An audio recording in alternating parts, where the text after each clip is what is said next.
Hello বন্ধুরা, কেমন আছেন সবাই? Welcome to my channel অক্টাটেক।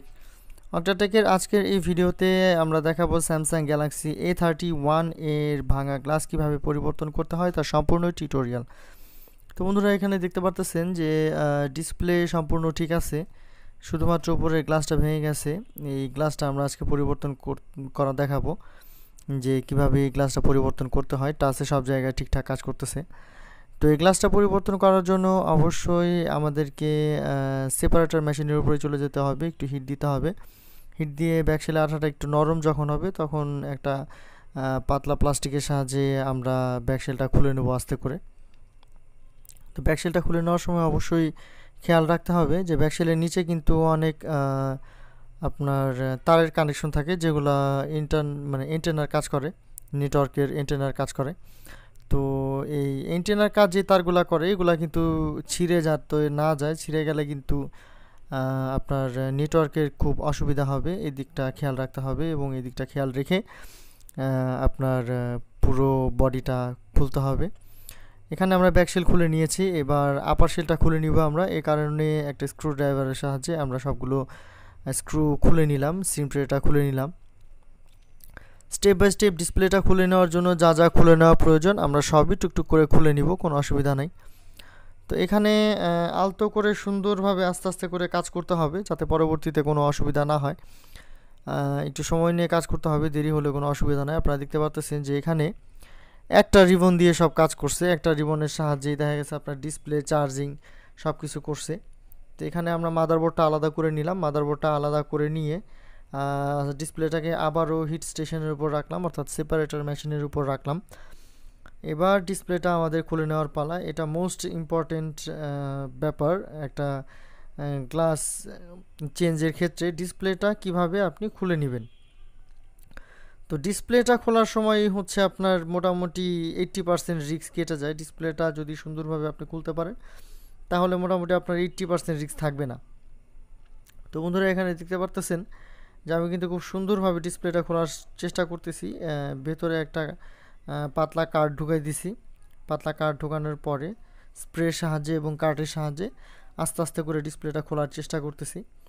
এবং অবশ্যই এক্ষেত্রে আপনাদের মাথায় রাখতে হবে যে প্রয়োজনীয় হিট থাকতে হবে। একটু গরম থাকলে কিন্তু আঠা নরম হয় এবং আঠা নরম থাকলে আমাদের ডিসপ্লেগুলো খুলতে সুবিধা হয়।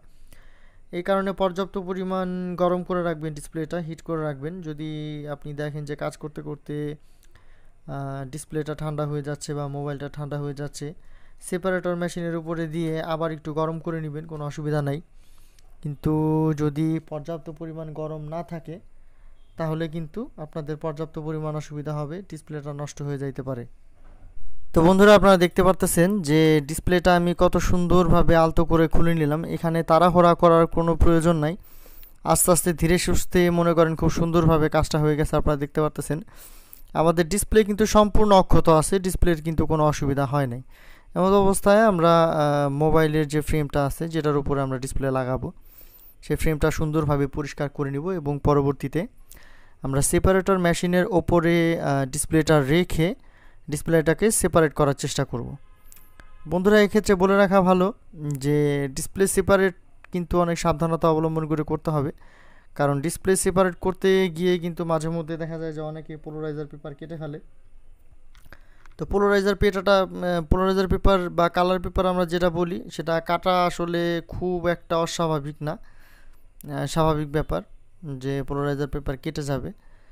কিন্তু এটা যাতে কম কাটে, দেখা গেছে আপনার 100টা ডিসপ্লে কাজ করতে গেলে 2টা একটা কাটবেই, কিন্তু ঘন ঘন কাটলে সেই ক্ষেত্রে প্রবলেম। তো আপনারা চেষ্টা করবেন এখানে আস্তে আস্তে করে কাজ করতে যাতে কালার পেপারটা কেটে না যায়, কজ আপনার মার্কেটে যে কালার পেপারটা আমরা পাই সেটা কিন্তু অরিজিনাল কালার পেপারের মতো কালার দিতে সক্ষম নয়। সেটা অত সুন্দর আপনার কালার দিবে না, সেটা একটু কম কালার দিবে। মার্কেটের কালার পেপার বলতে কথা, এটা তো বুঝতেই পারতেছেন। তো আমাদের ডিসপ্লেটা কাটা শেষ। বাড়তি যে আঠাটুকু আছে সেই আঠাটুকু আমরা সুন্দরভাবে পরিষ্কার করে নেব বন্ধুরা। এই আঠাটুকু পরিষ্কার করে নেওয়ার পরে আমাদের ফাইনাল টাচ দেওয়ার সময় ফাইনালি আমরা সুন্দরভাবে ডিসপ্লেটাকে পরিষ্কার করব যাতে উপরে একটা গ্লাস বসাইলে ভেতরে কোনো ধরনের কোনো বাবল না থাকে এবং আমাদের ডিসপ্লেটা একদম পুরোপুরি একদম ফিনিশিং চলে আসে, কোনো সমস্যা না হয়। তো এক্ষেত্রে আমরা ফ্রেমের উপর বসায় কাজ করতেছি, কারণ নিচের যেই রিবনটা আছে ওই রিবনটা আমরা ছাড়াইনি, রিস্ক একটু কম নেওয়ার জন্য আমরা ফ্রেমের উপর বসায় কাজ করতেছি। তো এক্ষেত্রে আপনারা ফ্রেমের নিচে বসায়ও কাজ করতে পারেন, কোনো অসুবিধা নেই। ফ্রেমের উপর বসায় নিলেই আমার মনে হয় বেশি ভালো হয়, তো এই কারণে আমি ফ্রেমের উপরই বসায় নিছি। বন্ধুরা, আপনাদের মোবাইলে যদি এই ধরনের কোনো সমস্যা থেকে থাকে এবং তা যদি আপনারা আমাদের দিয়ে সারাতে চান, তাহলে আপনারা আমাদের সঙ্গে যোগাযোগ করতে পারেন। আমাদের সঙ্গে যোগাযোগের ঠিকানা অক্টোপাস ইলেকট্রনিক্স, হাফিজ বিল্ডিং, নীলটুলি, ফরিদপুর। বন্ধুরা, যদি আপনারা ফরিদপুরের বাইরে অবস্থান করে থাকেন, তাহলে অবশ্যই আমাদের সঙ্গে যোগাযোগ করতে পারেন আমাদের ফেসবুক পেজের সাহায্যে। আমাদের ফেসবুক পেজের লিঙ্ক ডিসক্রিপশনে দেওয়া আছে। যদি এই ভিডিও সম্পর্কে অথবা মোবাইল সার্ভিসিং রিলেটেড কোনো তথ্য জানার প্রয়োজন মনে করেন বা কোনো প্রশ্ন থাকে, তাহলে অবশ্যই তা কমেন্টের মাধ্যমে আমাকে জানাতে পারেন। আমি সবগুলো কমেন্টের রিপ্লাই দেওয়ার চেষ্টা করি। তো বন্ধুরা, এখানে দেখতেই পারতেছেন যে আমাদের কিন্তু উপরে গ্লাসটা লাগানো হয়ে গেছে। এখন আমরা মেশিনের মধ্যে দিলাম। প্রথম মেশিনটা হচ্ছে আপনার প্রেসার দেয়, প্রেসার দিয়ে গ্লাস এবং ডিসপ্লেটা অ্যাটাচ করে দেয়, এবং পরবর্তীতে বাবল রিমুভার যে মেশিনটা আছে ওই মেশিনটার মাধ্যমে দিলে ছোট ছোট যে বাতাসগুলো থাকে ডিসপ্লের মধ্যে, ওই বাতাসগুলো সম্পূর্ণরূপে একদম গায়েব হয়ে যায়, একদম ফিনিশ হয়ে যায়। তো বন্ধুরা, এখানে কিন্তু আমাদের মোটামুটি ডিসপ্লে বানানোর কাজ শেষ। এখন অ্যাজ ইউজুয়াল আমরা এখানে কালো কালারের আঠা ব্যবহার করব। আপনারা দেখতে পারতেছেন এটা সানশাইনের G21 একটা মডেল। আঠার মডেল হচ্ছে সানশাইন G21। এই আঠাটা খুব ভালো, আপনারা ব্যবহার করতে পারেন। তো এক্ষেত্রে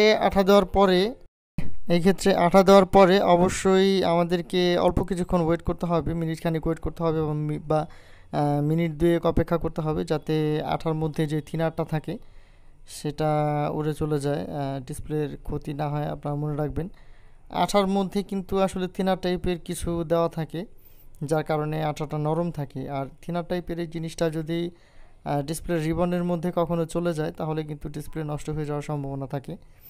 তাই আমরা সবসময় দেখা যায় যে ডিসপ্লে লাগানোর আগে আঠাটা একটু শুকাই নিই, যাতে ওই থিনার বলেন বা যাই বলেন ওটা উড়ে যায়, আঠাটা একটু শক্ত হয়, এরপরে আমরা লাগাই। তাতে দেখা যায় যে লাগেও সুন্দর, আবার ডিসপ্লেটা নষ্ট হওয়ার সম্ভাবনা থাকে না।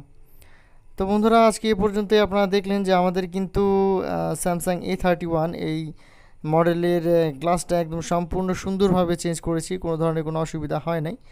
এখন আবারও আমরা একটা ইলেকট্রিক স্ক্রু ড্রাইভারের সাহায্যে ওপরে সবগুলো স্ক্রু পরাই নিব। আর আপনারা নেটওয়ার্কের যে বারগুলো দেখতেছেন, আশপাশে যেই তামার প্রলেপগুলো দেওয়া আছে আপনারা দেখতেছেন, এই সবগুলোই কিন্তু নেটওয়ার্কের কাজ করে।